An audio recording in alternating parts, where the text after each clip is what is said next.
આવા એક બાપુ હતા કે અને બાપુ કોઈ દાવ જિંદગીમાં રામનું નામ લીધેલું નહીં અને છેલ્લી ઘડીએ પડ્યા અને છોકરા અને ભગવાન માથે આમ સેવા કરી અને બાપુને હવે શ્વાસ છેલ્લા શ્વાસ ચાલે એટલે મોટી ઉવાડી હતી, બહુ હોશિયાર હતી કે ભાઈ બાપુને બોલાયા હોત તો સારું.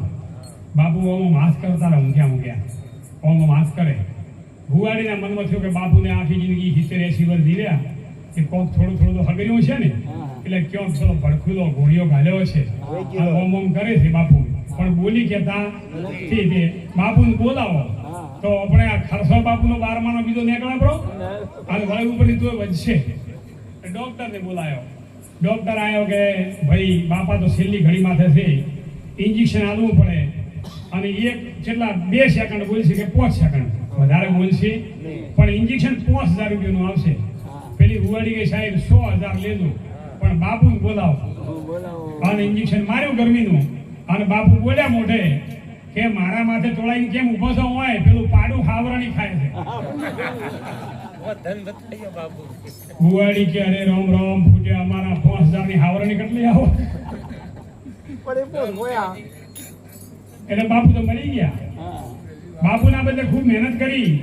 બેહો ભાઈ શાંતિથી ઠરીને બેહો, બોલશો નહીં, હલવાનું ચલવાનું નહીં, શાંતિથી બેહો.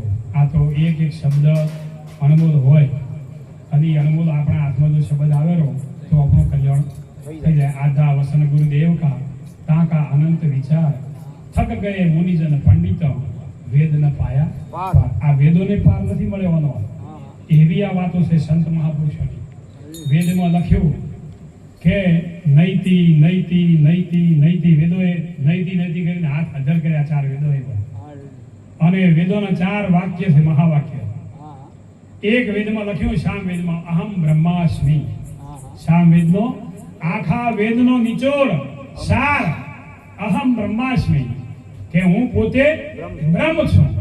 હું કોણ છું? બ્રહ્મ એટલે આત્મા છું. હવે આ કીધું તો ખરા અહમ બ્રહ્માસ્મિ, પણ વર્તમાનમાં મેળવું કાઢું છે કે નથી? વેવાઈને ઘરે જાઓ દીકરાના હાહરાના ઘરે અને પછી કહો કે અહમ બ્રહ્માસ્મિ તો મેળ પડે? પેલો રોટલા ખવડાવે એ તો કેવો પડે મારું નામ સોગોજી કે તોગોજી જેવું હોય કેવું પડે તો કેવું પડે? હા, એટલે અહીંયા ચાલતું નથી. અહમ બ્રહ્માસ્મિ મહાપુરુષોએ 4 વેદનો નિચોડ કાઢ્યો. સામ વેદના અંદર લખ્યું કે અહમ બ્રહ્માસ્મિ, અથર્વ વેદમાં લખ્યું આયમ આત્મા બ્રહ્મ, અને પેલા ઋગ્વેદમાં લખ્યું તત્વમસી, અને અજુર્વેદમાં લખ્યું આયમ પ્રજ્ઞાનંદ બ્રહ્મ. આ 4 વેદના 4 મહાવાક્યો લખ્યા. 4 વેદોનો નિચોડ કાઢ્યો. જેમ આપણે એક તુલસી માતા હોય, તુલસી માતાનો કે ભાઈ એક ટીપું એનો નિચોડ રસ કાઢીને પાવો તો એને હાલ દરજ મટી જાય, ખોસી મટી જાય. પણ હવે જેટલો પોદળો હોય એટલો કોઈ રસ હોય ખરા? મોટી ભરી પોદળો હોય ત્યારે 4 છોટો રસ નીકળે. એમ આ 700 શ્લોકોનો ગ્રંથ હોય એમાંથી એક જ શબ્દ નીકળે અહમ અયમ આત્મા બ્રહ્મ તત્વમસી અહમ બ્રહ્માસ્મિ અને પ્રજ્ઞાનંદ બ્રહ્મ. આ 4 ટીપો નીકળે 4 વેદોમાંથી. પણ આ વેદની વાત સમજવા માટે જેટલી કડાઈ વેદનો ભેદ ન સમજાય તેવું મેળ પડતો નથી. એટલે કબીર સાહેબ કીધું કે વેદ તો हमारा वेद है और हम है वेदन के मोय, जहां कबीरा रम रहा वहां वेदन को गम नहीं. ये वेदों ने गम છે નહીં, કબીરો જેવો રમી રહ્યો છે. કબીર એટલે જ્ઞાની પુરુષો. કબીર એટલે એક જ કાશીમાં કબીર થયા એ નહીં. કબીરના પાસે જે થયા હોય રામાનંદ હોય કે જે કોઈ સંતો થયા જ્ઞાની પુરુષો, એ જ્ઞાની પુરુષોની ભૂમિકા એવી છે કે અહીંયા વેદોને ગમ પડતી નથી. કેમ નથી પડતી? કે વેદના અંદર તો લખેલું છે. વેદના અંદર લખેલું છે 52 અક્ષરોથી. શેનાથી લખ્યું? ક ખ ગ ઘ આ 52 અક્ષર આવે ને એનાથી વેદ લખણા. અને મહાપુરુષ એનો પુરાવો આલ્યો કે આ તો વેદ મારે બોલતડે લખ્યો और લખવાને મેરે ભાઈ. આ બોલે જણાવરી ખબર કરો મેરે ભાઈ. આ બોલે ઈ કોણ છે કાયાના અંદર? આમાં ઢેગોજી બોલે કે સોગોજી બોલે કે તોગોજી બોલે, બોલે કોણ? હે? તો મહાપુરુષ કહે છે કે બોલે ઈ નર બીજો નથી, છે પરમેશ્વર પોતે. આ વાત મનાય આપણને કે ભગવાન બોલે છે એવું મોનો? આપણે મોનો? અને ભગવાન બોલતો હોય તો લોકો હાથ કરીને કોકની ગાડે બોલે, ઈ ભગવાન બોલે ભાઈ? હે? વસમાં બીજું આવે કે ના આવે? અહંકાર આવે. શરીરમાંથી અપશબ્દ નીકળે ના, કે અહંકાર વગર શબ્દ અપશબ્દ નીકળે. એટલે કે બોલે નર બીજો નથી, છે પરમેશ્વર પોતે. અજ્ઞાનીને વધળો અળગે અળગે જઈને ગોતે. અજ્ઞાનીને વધળો અળગે ગોતે કે ભગવાન વળે કેમ બીજે રહેતા હશે. હું જેતાવાળામાં તો ભગવાન હશે નહીં. ભાઈ જેતાવાળામાં ભગવાન ન હોય તો તમારો શ્વાસ કોણ ચલાવે બાપુ? હે? તમારું ખાધેલું અનાજ કોણ પસાવે? તમે ઊંઘાઈ જો શ્વાસ ચાલુ રહેશે તો એ ખબર કોણ રાખતું હશે? હે? તમારા હૃદયના ધબકારા કોણ ચલાવતું હશે? કોક તો હશે કે નહીં હોય? આ ધબકારા ચલાવવા કોક અંદર ધણી છે કે નહીં હોય? હા, આપણે ઊંઘાઈ જઈને હૃદય દબાક દબાક દબાક દબાક ચાલુ રહે, એક ઘડીએ બંધ થાય નહીં. અને આપણે સુઈ ગયા, આપણે આરામ કરતા પણ એ આરામ કરે નહીં. અને હૃદયને એવો વિચાર આવે કે લાવો ભાઈ સુઈ ગયા, ઘડી વાર હવે મોય સુઈ જાઉં તો સવારમાં રોમ બોલો ભાઈ, રોમ થાય કે ન થાય? હે? તો આ કોક અંદર સલાહ વાળો છે કે નથી? શ્વાસ સલાહ વાળો, હૃદય સલાહ વાળો, નશે નશે લોહી પોકાડવા વાળો. એક ડોળ ઝાડના મૂળમાં એક ડોળ રેડી હોય અને ટો સુધી પોકે કે ન પોકે પાણી? હા, ડોળ ભરી રેડી હોય થળમાં, પણ એ પાણી ઠેઠ ટો સુધી પોકે. ફળ લાગે, ફૂલ લાગે, પોદડા લાગે, બધું લાગે કે ન લાગે? તો એ કોક સત્તાવાળો છે કે નથી? આ સત્તાવાળો કોણ છે? રોમવીર છે કે કૃષ્ણ છે કે રોમ છે કે શિવ છે કે વિષ્ણુ છે કે બ્રહ્મા છે કે જોગમાયા છે કે મેલડી છે કે ખવી કે ખેતલો છે? કોણ? આ કોણ છે મોય? હજી એની આપણને ખબર પડી નથી. અને એ ખબર નથી પડી એના માટે આ સંત સમાગમ છે. આ સંત સમાગમમાં કોઈ હેર તો બીડીઓ પીવાનું, હેર તો પ્રસાદી ખાવાનું, હેર તો ઢોલકા વગાડવાનું, હરી હરી કરવા બદલે નથી. આ એની ખબર પાડવા માટે સંત સમાગમ છે. સંત સમાગમ હરી કથા તુલસી દુર્લભ દોય. સૂત દારા અને લક્ષ્મી આ તો પાપીને પણ હોય. સૂત એટલે છોકરા, દારા એટલે પત્ની, અને લક્ષ્મી એટલે ધન વૈભવ. આ તો રાજા રાવણ ને હતું, પણ રાજા રાવણના અંદર અનીતિ ભળી તો એનો નાશ થઈ ગયો. એનું રાજ રહ્યું નહીં, અમર હતો સતય મરવું પડ્યું. એટલે કહે છે કે અનીતિ છે જાત હે રાજ તેજ અરુ વંશ. તીને તાળા દઈ ગયા રાવણ કૌરવ ને કંસ. ત્રણને તાળો વખાઈ ગયો. અને જો ઓપણામાં અનીતિ પહે તો રાવણના નોંધણા ભાઈ આપણે વધો કે ન વધો? હે? તો બોલો અનીતિ કરાય ખરા? પુરાવો છે રામાયણના અંદર કે અનીતિ કરવાથી રાવણનો નાશ થયો, હરણાકંશનો નાશ થયો, કંસનો નાશ થયો, દુર્યોધનનો, દુશાસનનો, કૌરવોનો નાશ થયો. બોલો એવો પુરાવો છે કે નથી? દારૂ પીવાથી 56 કરોડ જાદવોનો નાશ થયો. એક ખાલી સીતારામ સામે નજર કરવાથી રાવણનો નાશ થયો. થયો કે ના થયો? જુગાર રમવાથી કૌરવોનો નાશ થયો. થયો કે ના થયો? તો આ અધર્મ છે કે ધર્મ? આ જુગાર છે ધર્મ કે અધર્મ? દારૂ પીવો એ ધર્મ કે અધર્મ? મોજ ખાવો એ ધર્મ કે અધર્મ? ચોરી કરવી ધર્મ કે અધર્મ? વ્યભિચાર કરવો એ ધર્મ કે અધર્મ? તો આપણે બધા આ તો નથી કરતા ને. કોઈ અહીં તો કોઈ દારૂ નહીં પીતું હોય, તમારે તો છૂટ છાટ છે એટલે કોઈ પીએ જ નહીં હોય. રાજસ્થાનમાં આવે જતાવાળા કે ગુજરાતમાં આવે? હોય તો છૂટ છાટ છે ને, પણ છૂટ છાટ થઈ તો પીએ ને. આ તો બંધો કરી હોય એ પીએ વધારે. તમારે તો કોઈ પીતું નહીં હોય અહીંયા આ ગામની અંદર. તો કે બધા પવિત્ર છે, સનોઈ પહેરેલી છે, બધા ઊંચા કુળમાં અવતાર મળે છે. હે? ધન્યવાદ. એમ વાત કરો તો ખબર પડે, કે શરમાઈને બેહો તો ખબર ના પડે. તો જુઓ, ગામના અંદર કહેવત છે કે ઉકરડો હોય કે ના હોય? ગોમ અહીં ઉકરડા હોય, ચોખ્ખું હોય, ઝાડી લીલો હોય, અને હુકા બાવળિયા હોય, કોટાવાળા આવડા બાવળિયા હોય કે ના હોય? એમ આખું બધું ભેળું થાય તો એને ગોમ કહેવાય. અને જતી સતી એ હોય, જતી સતી ના હોય તો ગોમ ગુજારો વહે નહીં, ગોમ ઉજળ થઈ જાય. એટલે પણ જતી કોણ છે સતી કોણ છે એ ખબર ના હોય. કોઈ એમ કે હું સતી છું બાઈ, તો એને ખાલી અહંકાર કહેવાય. એટલે એક બાઈને 2 છોકરા હતા. બાઈ આવી વાત સાંભળી, કોઈ સંત વાત કરતા છે કે ભાઈ જતી ને સતી હોય તો ગોમ વહે. એટલે છોકરા સાંભળી ગયા, માને જઈને પૂછ્યું એની મમ્મીને કે હે મમ્મી, આપણા ગામમાં સતી કોણ છે? પેલી બાઈ કે ભાઈ બીજું તો મને ખબર નથી, પણ કે બાદે મારા ઉપર વેમ રાખી દો, હું સતી છું એમ. પોતે કે હું સતી છું, મારા ઉપર વેમ રાખી છે. હવે આ પોતે સતી હોય ગુજારો કે ખરા? વડો વડાઈ ન કરે વડા ન બોલે બોલ હીરા મુક્ષે યું ના કહે કે લાખ અમારો મોલ ભર્યા શું ઝલકે નહીં ઝલકે શું આધા ગાય ભેંસ કદી ભૂકે નહીં ભૂકે શું ગધા સતી હોય ગુજરાત મોઢે હું સતી છું એમને ખબર હોય ખરા એ તો ખબર જ ન હોય સૂર્યની એવી ખબર છે કે હું તપું છું હું તેજ કરું છું એવી ખબર ના એનો ગુણ ધર્મ જ છે તપવાનો અને તેજ કરવાનો ચંદ્રને એવી ખબર છે કે હું શીતળતા આલું છું ના એનો ધર્મ છે શીતળતા આલવાનો આ પવનને એવી ખબર છે કે હું લેરું મારી આવે ને બધું શાંતિ મળે છે હાલ પવન પકડવાનો તો આમ ગુંગળો પણ થાય અને મસ્ત હવા આવે તો હાશ થાય કે ન થાય તો પવનને ખબર છે કે ભાઈ હું ગુંગળાઈ તો બીજો દુખી થાય છે ખબર જ નથી આને એ તો એનો ધર્મ છે તો પોત પોતાના ધર્મ બધે બજાવે છે પવન પોતાનો ધર્મ બજાવે અગ્નિ પોતાનો ધર્મ બજાવે પાણી પોતાનો ધર્મ બજાવે સૂર્ય ચંદ્ર પૃથ્વી આકાશ બધાય પોતાના ધર્મ બજાવે પોતાનો ધર્મ કોઈ સુખતું એક જ ખાલી મનુષ્ય પોતાનો ધર્મ સુખી ગયો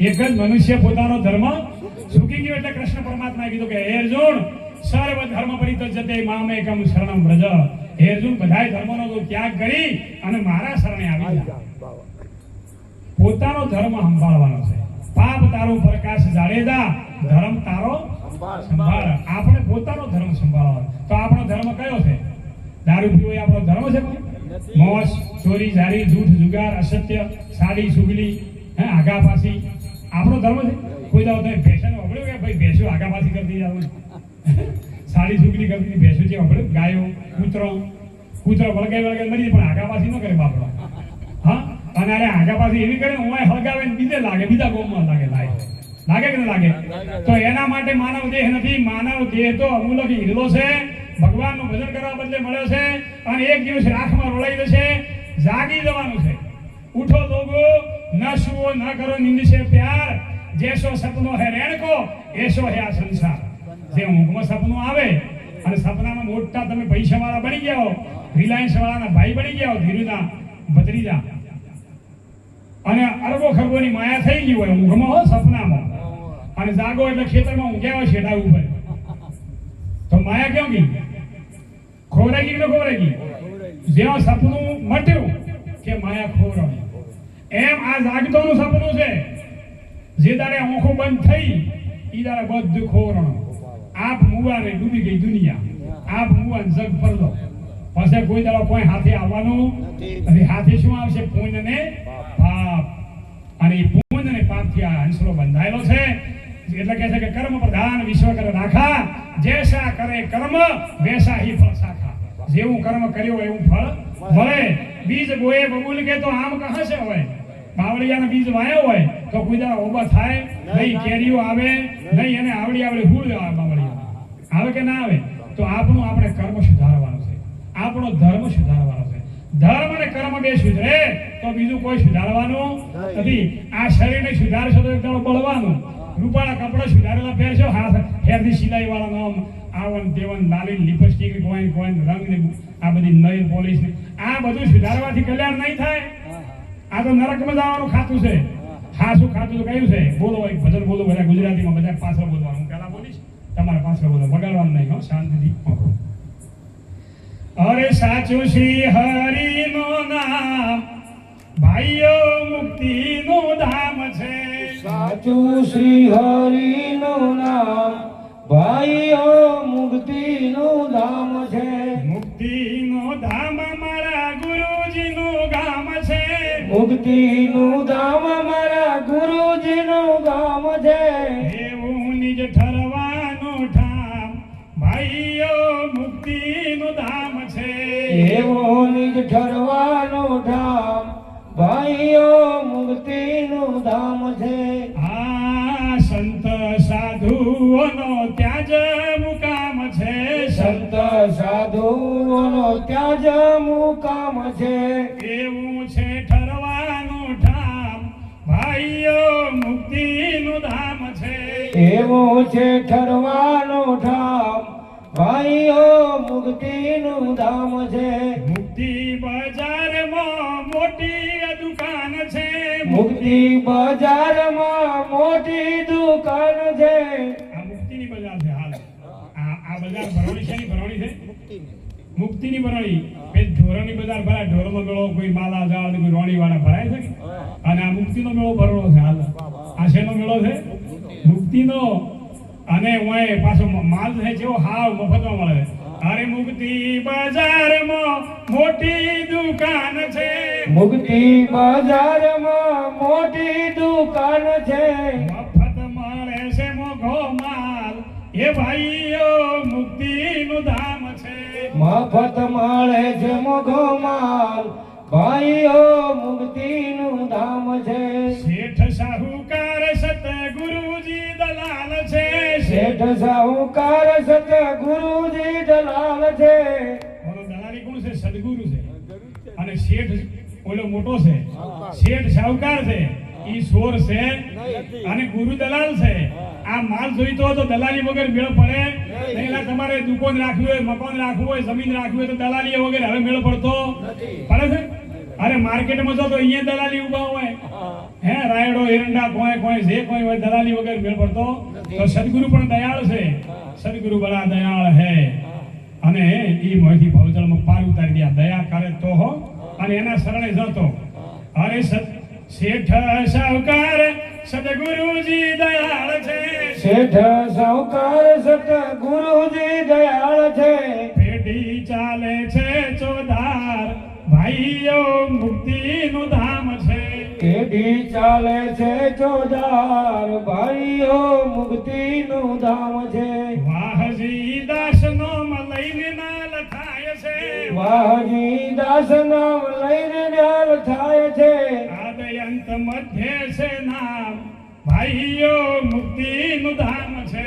આદયંત મધ્ય છે નામ, ભાઈઓ મુક્તિનું ધામ છે. એવું નિજ ઠરવાનું ઠામ, એ ભાઈઓ મુક્તિનું ધામ છે. એવો નિજ ઠરવાનું ધામ, ભાઈઓ મુક્તિનું ધામ છે. સદગુરુ ભગવાન કી. આ ઠરવાનું ધામ છે. સંત સમાગમમાં ઠરાય અને જો અહીંથી ઉઠીને બીજે જો એટલે પાછું હતું એનું ઈ થાય કે ન થાય. ભેંસો તળાવમાં પડે ત્યારે પેલી માદી માખી બાપડી પેલા બોરડીનો ઝાડ હોય ને કેળાના, ઈ બેઠી હોય, બગાઈ ઈ બેઠી હોય. અને ભેંસો ફેર ચોખ્ખી થઈ બહાર નીકળે એટલે પેલી હાથે આવે કે ના આવે? આ હાલ તળાવ છે, સરોવર છે, આ સત્સંગ રૂપી સરોવરમાં તમે નાહવા આવ્યા છો. આપણે બધા સત્સંગ રૂપી નિર્મળ જળમાં હું પણ જઈને નાહી જો નહીં. આપણે નાહવા માટે આવ્યા હતા. તે દાડાની હરિવર સાથે મારે થઈ છે સગાઈ જો નહીં. આ સગાઈ થાય ભગવાનના હાથે.